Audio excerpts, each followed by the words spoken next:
Yo, what's poppin'? Welcome to Bhroman Braapsody. This is where we review cars and motorcycles and do road trips. I'm doing my Coast to Coast 4.0, the fourth time doing it. I'm in Anchorage, Alaska. We're gonna go up to Prudhoe Bay and ride all the way down to Key West. And the theme is, will a 12-year-old Ducati Multistrada make this ride? We've had the first casualty on the bike and leaking front forks, which we're gonna get taken care of. Thankfully, I was flying into Anchorage, so I was able to pick up the parts because they were not available here. So we're gonna go get it fixed. That's my bike. And how did this bike get up here? Well, let's introduce you to Scott. Say hi to my friend Scott. And Scott brought my bike from Seattle up to Anchorage. Yes. How was it, Scott? Amazing. Spiritual. It was really good. How did we meet? How did all of us meet? So I was looking for an app to plot courses and stuff, and I found this one called Motorcyclist Map.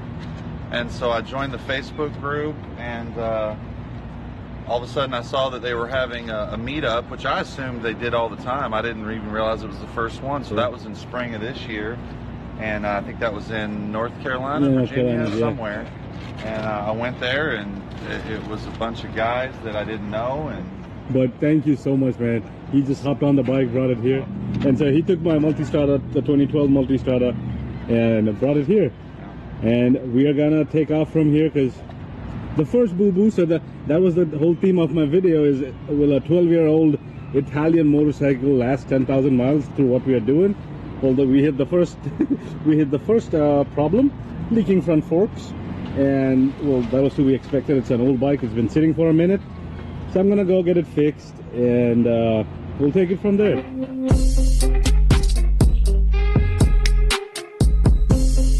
So starting off day number 1 with a visit to the motorcycle shop here in Anchorage, Alaska. They are this huge dealership that carry European brands, KTMs, BMWs, Ducatis, among others, and they were so amazing. They fit me into their busy schedule. And they fixed the front forks, the fork seals. They were leaking. They didn't have it in stock, so I had called them ahead, and I had picked the seals up from Raleigh, North Carolina, and I flew in, and they took care of it. They're amazing folks. Check them out if you're in Anchorage. And so I had a surprise. So Scott shows up in this Harley Davidson Road King that he booked off of RiderShare. So he was supposed to fly out today, but he extended his flight by a day, I think. He's flying out tomorrow. So he went ahead, he booked a bike, booked a motorcycle, and showed up. So he's gonna ride with us for a little bit. Now the initial plan for day number 1 was that I'm gonna get the bike fixed, and we would head down to Homer, Alaska, which is at the southern tip. But there's some sort of an accident that's happened in the road that goes down, I think Alaska 1, that's shut down, and that's the only way to go to Homer. So we decided that let's go up north. Let's go check out Independence Pass and Independence Mine and the Hatcher Pass. Why not, right? And yeah. And who's this guy riding in front of me, you might ask? Well, this is Wish to Ride Moto. Wish to Ride Moto. He is a friend who lives in Tennessee, somewhere near Knoxville, I think. Yeah, I'm bad with names and places. But yeah, so he is on his 2023 BMW R1250 GS, and I'm on the 2012 Ducati Multistrada 1200S Touring, and we are headed up to Prudhoe Bay. The goal is to go to Prudhoe Bay and then ride all the way down to Key West, Alaska.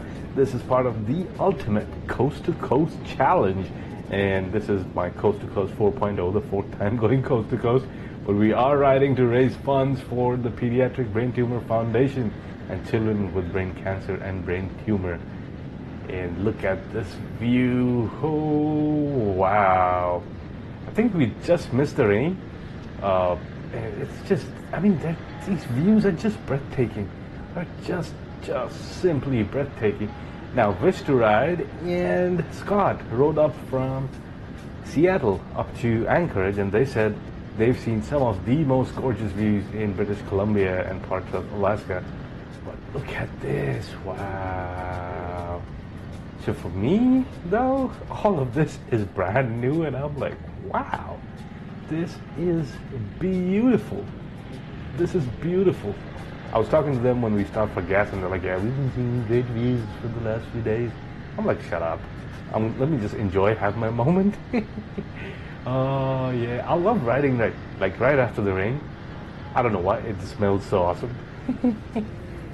And look at that, we are pulling up to Independence Gold Mine. I keep calling it Independence Pass, but we're not in Colorado. So yeah, and we are gonna go to Hatcher Pass first. And there you go, going left, and the road up to Hatcher Pass from here on is all gravel. And how much gravel riding experience do I have, you might ask? Well, as you can see from my speedometer here, I don't have much. I don't have any experience riding in gravel except for taking the BMW off-road school, and I hope that helps me out here.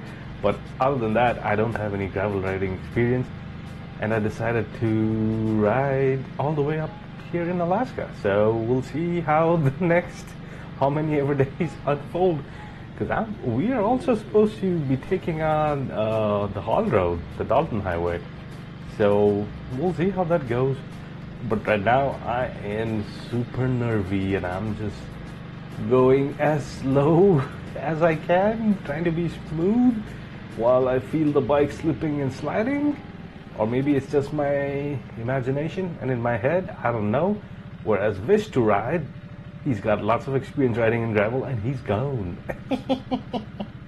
Whatever my struggles are with the road conditions, one thing's for certain, look at those damn views.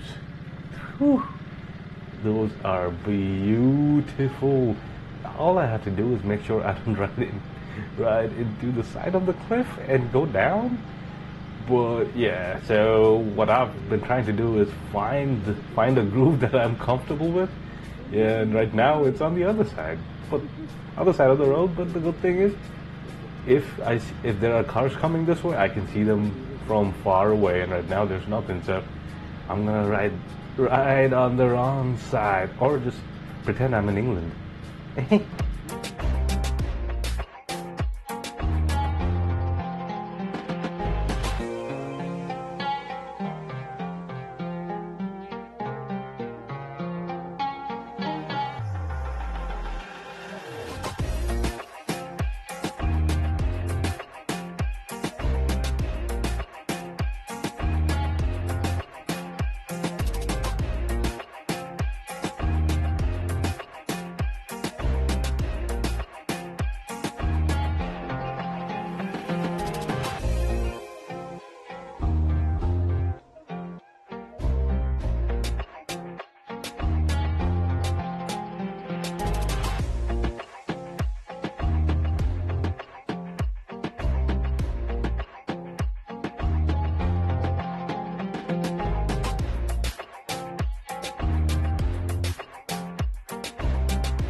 So guys, since we got stuck in traffic and all that, so we decided to check this place out. This is Hatcher Pass. Oh, wow. And there's Vish to ride. How's the ride, man? You know what? As always, amazing. I know, right? Another look at the Hatcher Pass.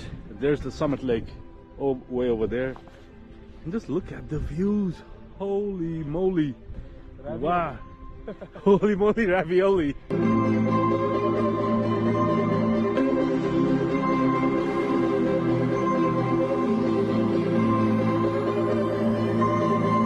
That was really pretty. Hatcher Pass was beautiful.